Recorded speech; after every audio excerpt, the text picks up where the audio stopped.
அண்மை செய்தி சட்டமன்ற உறுப்பினர் பதவியை ராஜினாமா செய்திருக்கிறார் வைத்திலிங்கம். அண்மை செய்தியாக பார்த்து வருகிறோம். தனது எம்எல்ஏ பதவியை ராஜினாமா செய்திருக்கிறார் வைத்திலிங்கம். சபாநாயகர் அப்பாவுவை நேரில் சந்தித்து தமது ராஜினாமா கடிதத்தை வழங்கியிருக்கிறார் வைத்திலிங்கம். அண்மை செய்தியாக பார்க்கிறோம். சபாநாயகர் அப்பாவுவிடம் தனது ராஜினாமா கடிதத்தை வழங்கியிருக்கிறார் எம்எல்ஏ வைத்திலிங்கம். மேலும் விவரங்களை செய்தியாளர் நந்தினி விவரிக்க கேட்கலாம். வணக்கம் நந்தினி, தனது எம்எல்ஏ பதவியை ராஜினாமா செய்வதற்கான முக்கிய காரணம் என்ன வைத்தியலிங்கத்திற்கு? வணக்கம்.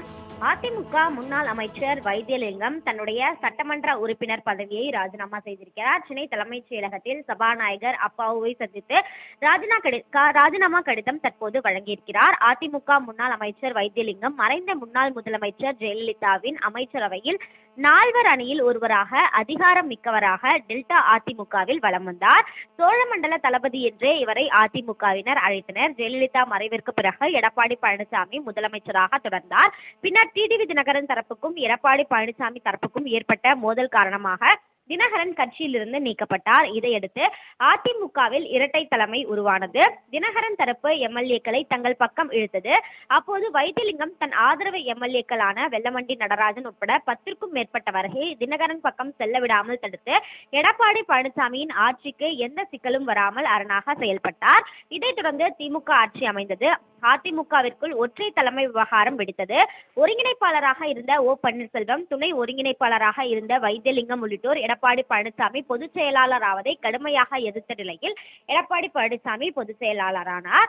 ஓ பன்னீர்செல்வம், வைத்தியலிங்கம், மனோஜ் பாண்டியன் உள்ளிட்ட அதிமுகவில் இருந்து வெளியேறிய தொண்டர்கள் உரிமை மீட்பு குழுவை தொடங்கி கட்சியை நிர்வகிக்க இரட்டை தலைமை வேண்டும் என்றும் கட்சியிலிருந்து பிரிந்து சென்றவர்களை ஒருங்கிணைத்து கட்சியில் சேர்க்க வேண்டும் எனவும் கூறி வந்தனர். இந்த நிலையில்தான் எடப்பாடி பழனிசாமியை கடுமையாக விமர்சித்து வந்த வைத்தியலிங்கம் அதிமுக ஒருங்கிணைய வேண்டும் எனவும் வலியுறுத்தினார். 2025 டிசம்பர் மாதத்திற்குள் ஒருங்கிணைப்பு நிகழ்ந்துவிடும் எனவும் அது நடந்தால் மட்டுமே அதிமுக மீண்டும் ஆட்சிக்கு வர முடியும் எனவும் தெரிவித்திருந்தார். இந்த நிலையில்தான் உடல்நிலை சிகிச்சை காரணமாக கடந்த 2 மாதங்களாக வைத்தியலிங்கம் வெளியில் வருவதை தவிர்த்து வந்த நிலையில் அவர் திமுகவில் இணைய போவதாக செய்திகள் வெளிவந்த நிலையில் அவரது தரப்பினர் அதனை தொடர்ச்சியாக மறுப்பு தெரிவித்திருந்தனர். இந்த நிலையில்தான் வைத்தியலிங்கம் திமுகவில் இணைய போகிறார் என்ற ஒரு தகவல் என்பது வெளியாகியது.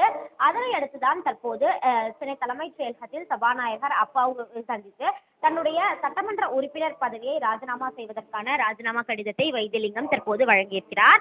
இதன் தொடர்ச்சியாக சென்னை அண்ணா அறிவாலயத்தில் தமிழ்நாடு முதலமைச்சர் முன்னிலையில் சுமார் 12:30 மணி அளவில் வைத்தியலிங்கம் திமுகவில் இணைய உள்ளது குறிப்பிடத்தக்கது.